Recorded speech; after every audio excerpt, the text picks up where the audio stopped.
So my name is Brandon, and again, the theme this month is oops. So I'm going to tell you guys about a time that I tried to pull a prank on a family.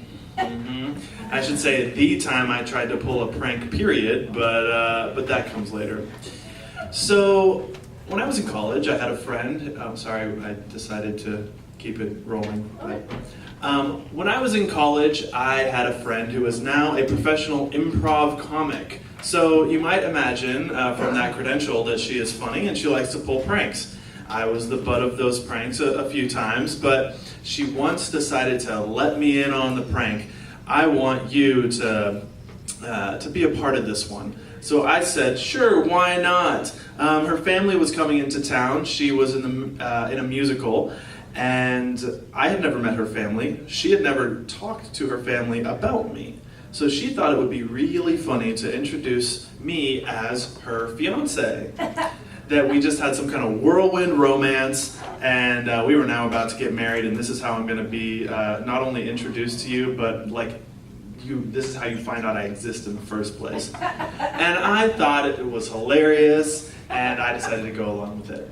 So we had this whole plan. We're going to meet at a restaurant. She's going to be there with her family. I'm going to come up, and she's going to be like, guys, I have something to tell you about.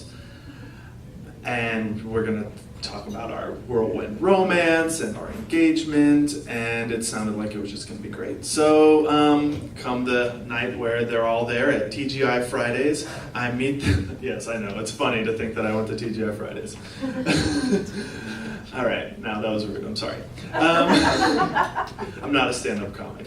TGI Fridays, long table like this, everybody's there, I walk up, and my friend says, hey everybody, I've got some news for you. We're about to get married, and by the way, this is Brandon. And I'm kind of smiling, like, haha. Immediately, her uncle pushes against the table, stands up, storms out. And I'm like, okay. Her grandmother proceeds to say something along the lines of, but I just can't believe you're going to do this to us again. Like, what about last time? At which point I am thinking, okay, I walked into something very, very peculiar.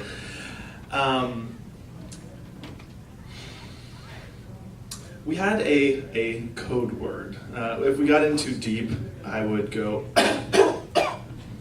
and that would be the time that we're gonna fess up and say it was just a joke, etc., etc.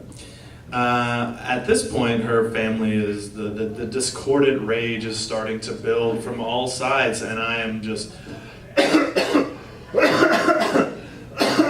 looking at my friend here as her face is just straight down. Nothing. And I'm stammering like, well, you see, there's more to the story than that.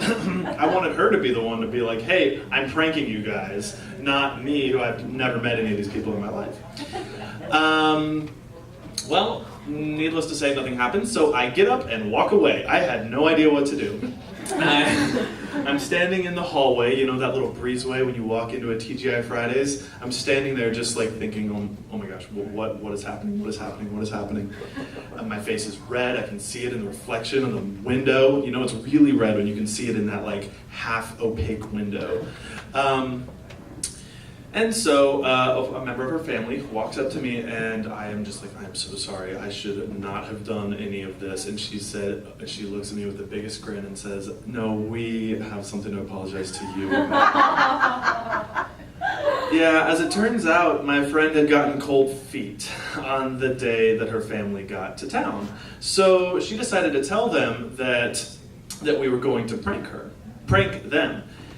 And so someone in her family decided to say, well, let's turn the tables on this guy. On this guy that they've never met, mind you. Let's turn the tables and let's prank him. Turns out her uncle, who had stormed off, just went to the bar to watch a game, and her grandmother, I guess that improv talent is inherited because her grandmother was really good at it.